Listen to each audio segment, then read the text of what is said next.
Day in my life dito sa New Zealand for today's video mga guys ay magdidilig pala ako ng dahlia flowers namin dito sa likod ng aming bahay guys no. So ayan nga guys, dalawang linya nga itong dahlia namin guys, ng dalawang area. Meron pa doon sa likod guys, hindi ko pa nadamuhan. So itong dalawang area na to yung aking dinamuhan. So dalawang araw ko talaga tong dinamuhan guys kasi medyo din malapad itong dahlia flowers namin guys no. Tapos pagkatapos ko ang dinamuhan guys, nilinis ay niniligan ko na kagad kasi napaka-dry na ng lupa guys no, kasi summer na talaga dito sa New Zealand at wala na talagang ulan. 1 week ago na yung nakalipas, walang ulan guys. So pagkatapos nga guys ay may nakating kasi yung aking partner na damo. Tapos yung pinagkatingan ng damo guys ay nilagay ko dyan sa dahlia guys, sa gilid-gilid ng dahlia or sa paligid ng dahlia flowers guys. Kasi maganda kasi yan pag mainit yung panahon guys no. Ganyan yung ating gawin sa ating dahlia. Pag mainit kasi yung panahon guys ay tumutulong itong dahon ng damo guys na mag-cover up sa kanilang mga roots. So para hindi masyadong mainit yung kanilang roots at hindi mabilis mag-dry yung kanilang roots guys. At maganda din pala ito na pang-abono sa ating mga dahlia. So mabilis talaga silang tumaba lalo na pag guys, yung abono mo itong i-fertilize mo itong dahon ng mga damo guys. Subok ko na talaga ito guys. Ito talaga yung the best na fertilizer sa ating mga dahlia guys. So yan nga guys, nilagay ko lahat itong guys no, yung dahon ng mga damo na kinati ng aking partner guys. So ayan. So hindi ko pala na lahat natabunan guys. So bukas yung iba na naman ang tatabunan ko guys no, kasi kunti lang kasi yung pinagkatingan niya guys. So magkakating pa siya bukas sa harapan namin guys. So siguro makaver up ko na lahat itong flowers na dahlia guys no. Pagkatapos pala niyan guys ay ikakating ko din itong dahlia natin para marami siyang flowers.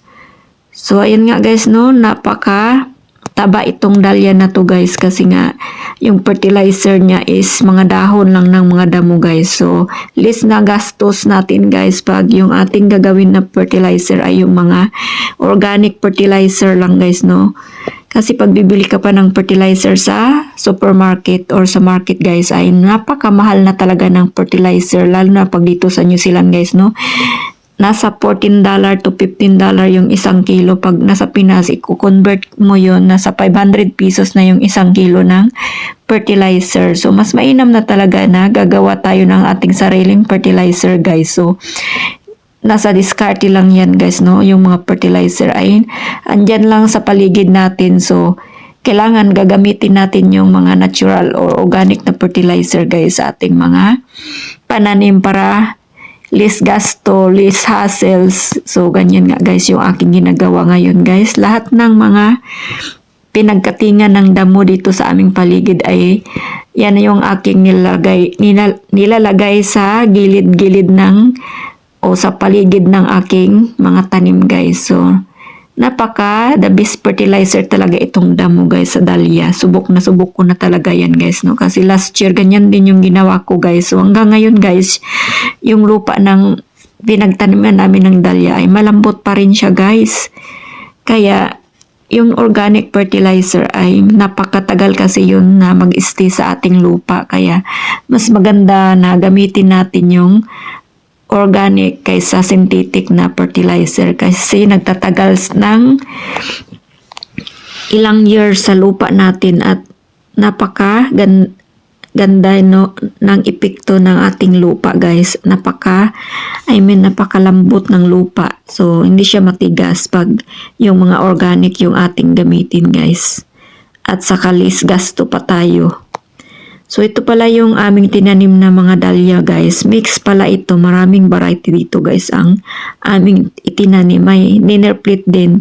Pag namumulaklak na to guys, maybe next month, mag-update ulit ako dito sa aking video guys no.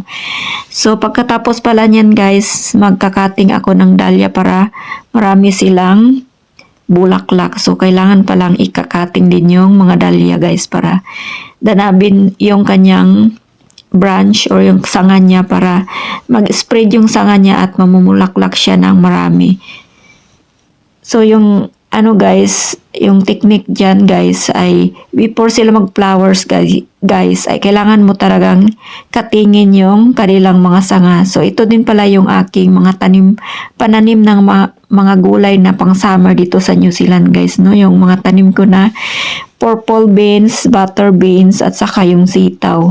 So, ayan na sila guys. Yan na yung mga update guys, no? At nagtanim din pala ako ng okra dyan guys. So, bagong sibulang yung okra. So, napaka tagal pa lang lumaki yung mga gulay dito pag malamig talaga ang klima guys, no? Matagal pala yung gulay na lumaki at sumibol guys. So, yan nga guys, diniligan ko na kasi nga dry na sila guys. So, tapos kaninang umaga nilagyan ko din sila ng ginawa kong organic na fertilizers guys.